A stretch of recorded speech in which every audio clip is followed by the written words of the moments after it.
Pakistan border पर कई बार भारतीय सैनिकों के शवों के साथ बर्बरता की जा चुकी है, लेकिन कल पहली बार ऐसा हुआ जब पाकिस्तान के पालतू आतंकियों ने कश्मीर में घुसकर 6 पुलिसकर्मियों के शव के साथ हैवानियत की। बर्बरता की हदें पार करते हुए उन शहीदों के चेहरों पर गोलियां बरसा दी। जिस पाकिस्तान के पालतू आतंकियों ने शहीद के शव का अपमान किया, जम्मू कश्मीर पुलिस के मुताबिक शहीदों में सब इंस्पेक्टर फिरोज, उनके ड्राइवर और पुलिस के 4 जवान शामिल हैं। ये लोग रूटीन राउंड पर निकले थे। आतंकी संगठन लश्कर ने इस हमले की जिम्मेदारी ली है। कल ही अनंतनाग में सेना ने लश्कर कमांडर जुनैद मट्टू को मार गिराया था। मट्टू का शव मुठभेड़ वाली जगह से बरामद किया गया। जुनैद मट्टू के अलावा मौके से 2 और आतंकियों के शव भी मिले हैं और इनकी पहचान आदिल और नसीर के तौर पर की गई है।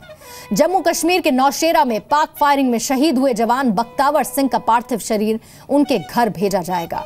शहीद बख्तावर सिंह के घर मातम पसरा है, लेकिन परिवार को बख्तावर सिंह की शहादत पर गर्व है। बख्तावर सिंह के पिता ने कहा, जम्मू कश्मीर में अब मिलिट्री का शासन लगना चाहिए। तो उनकी पत्नी ने कहा, मैं अपने बच्चों को भी सेना में भेजूंगी, जो बॉर्डर पर जाकर अपने पिता की हत्या का बदला लेंगे।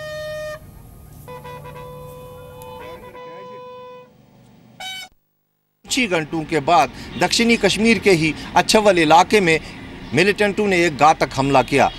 हमला इतना घातक था कि जो एसएचओ का पूरा एस्कॉर्ट था उसको जद में लाया गया और 6 पुलिसकर्मी एसएचओ समेत जो है उनका वो मार्टर हो गए। और इतना ही नहीं, कहा जाता है कि वो जो शव थे पुलिस कर्मियों के, उनके साथ बर्बरता की गई। उनके चेहरों पर बहुत सारी गोलियां चलाई गई। खासकर फिरोज डार जो एसएचओ थे, उनके चेहरे पर 20 गोलियां दागी गई।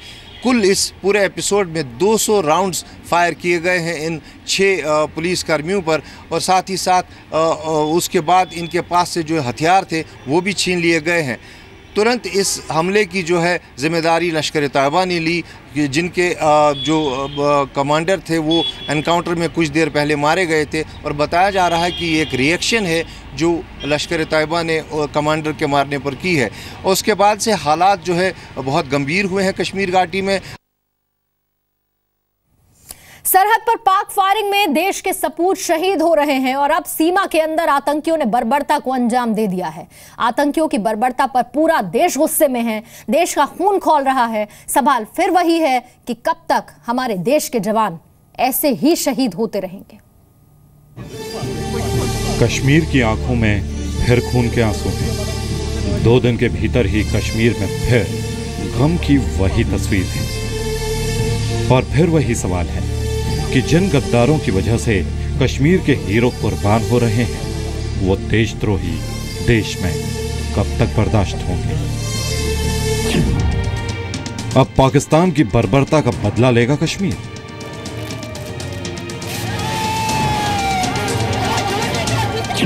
अब गद्दारों को देश निकाला देगा कश्मीर।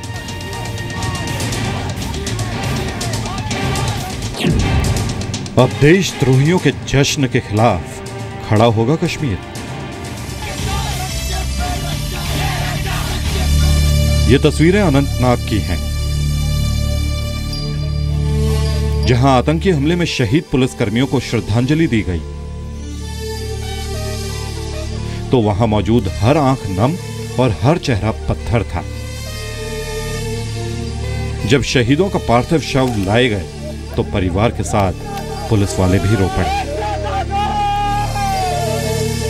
रमजान के वक्त ये कश्मीर में पुलिस वालों पर 24 घंटों में दूसरा बड़ा हमला था। कल शुक्रवार यानी जुम्मे के दिन अनंतनाग के अचलबल में घात लगाए आतंकियों ने पुलिस टीम पर हमला किया। इस हमले में पुलिस के 6 जवान शहीद हो गए। इसके बाद आतंकियों ने जवानों के शवों से बर्बरता की और उनके चेहरों पर गोलियां चलाईं। शहीद हुए पुलिस वालों में अच्छा बल के एसएचओ फिरोज अहमद डार भी थे। ऐसा पहली बार है कि आतंकियों ने कश्मीर घाटी में पुलिसकर्मियों के शवों से बर्बरता की।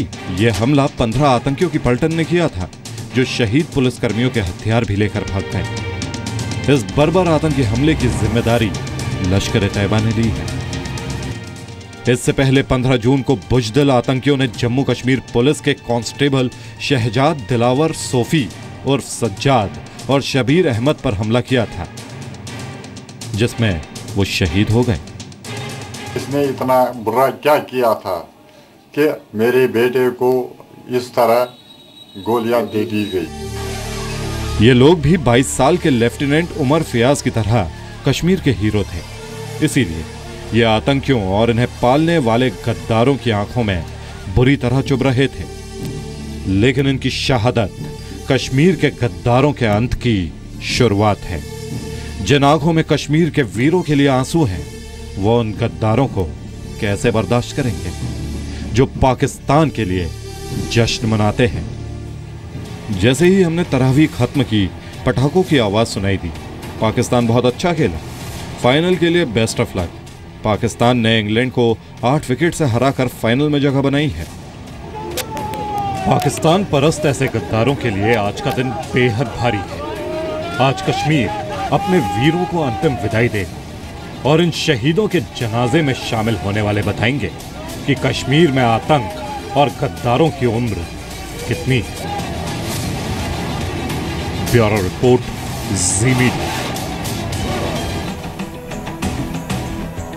और इस पर और बातचीत करने के लिए सीधा हम श्रीनगर का रुख कर लेते हैं। मेरे सहयोगी खालिद हुसैन इस वक्त हमारे साथ जुड़ चुके हैं। खालिद, पाकिस्तान कितना दोगुला है, पाकिस्तान कितना कायर है, ये अभी तक एलओसी पर दिखता था, लेकिन अब श्रीनगर में घुसकर वो अपनी कायरता दिखाने लगा है।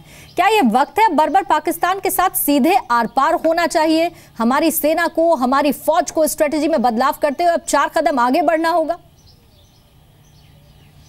देखिए, निसंदेही कल जिस तरह का एपिसोड हुआ है, ये पहली बार है कि कश्मीर घाटी के भीतर हमने ऐसी बर्बरता देखी है। हालांकि एनकाउंटर्स हुए हैं पुलिस और मिलिटेंट्स के बीच में, और पुलिसकर्मी भी मारे गए हैं इन एनकाउंटर्स में, लेकिन ऐसी हालत हमने पहली बार देखी कि पुलिस शाहों पर जब तो इस तरह से गोलियां चलाई गई। करीबन 200 राउंड्स जो हमें पुलिस अधिकारियों ने बताया, इन 6 पुलिसकर्मियों पर दागे गए थे। और इसके बाद से निसंदेही जो गुस्सा है पुलिस बल में वो बहुत ज़्यादा बढ़ गया है। और कल जिस तरह से रीथलिंग में देखा गया कि कितना भावुक हो गए थे सारे पुलिसकर्मी, इर्द गिर्द के जो भी जितने भी शिरकत किए तमाम आला अधिकारियों ने। और कई पुलिसकर्मियों से जिनसे हमने बात की, उन्होंने कहा कि एक प्लान बनाया जा रहा है कि कैसे अब रिटेलिएशन होगा, क्योंकि अब एक एग्रेसिव रिटेलिएशन की बात कर रहे हैं पुलिस, जम्मू कश्मीर पुलिस वाले। और निसंदेही ऐसा देखने को मिलेगा। ऐसा लगता है जैसे कि प्लान्स हैं कि एनकाउंटर्स में काफ़ी नरमी बरती जाती थी। कई जगहों पर मिलिटेंट्स जो है वो जो लोकल प्रोटेस्ट होते थे तो फरार होने में सफल होते थे, लेकिन कल जिस तरह से सफल ऑपरेशन हुआ और उसके बाद ही तुरंत बाद ये लश्कर ने ये हमला अंजाम दिया जिसमें 6 पुलिसकर्मी मार्टर हो गए। और आज पूरे नम आँखों से उन्हें श्रद्धांजलि दी जा रही है। कईयों को दफन किया गया है और कईयों को दफन किया जा रहा है, लेकिन ये 6 पुलिसकर्मियों की मौत नहीं बल्कि 6 परिवारों की मौत थी। उनके ये मासूमों के सर से जो है पिता का साया उजड़ गया। कई औरतें विधवा हो गई, कई माओं से उनके लगते जिगर जो है वो छिन गए। तो कहीं ना कहीं एक गुस्सा है पूरा पुलिस बल में, चाहे वो कहीं भी तैनात हो। लेकिन 6 परिवारों में नहीं खालिद, पूरे देश में वो गुस्सा है और उसी तरह के रिएक्शंस देखने को मिल रहे हैं कि बदला लेने का वक्त है, बर्बर पाकिस्तान से आर पार का वक्त है। बहुत बहुत शुक्रिया आपका।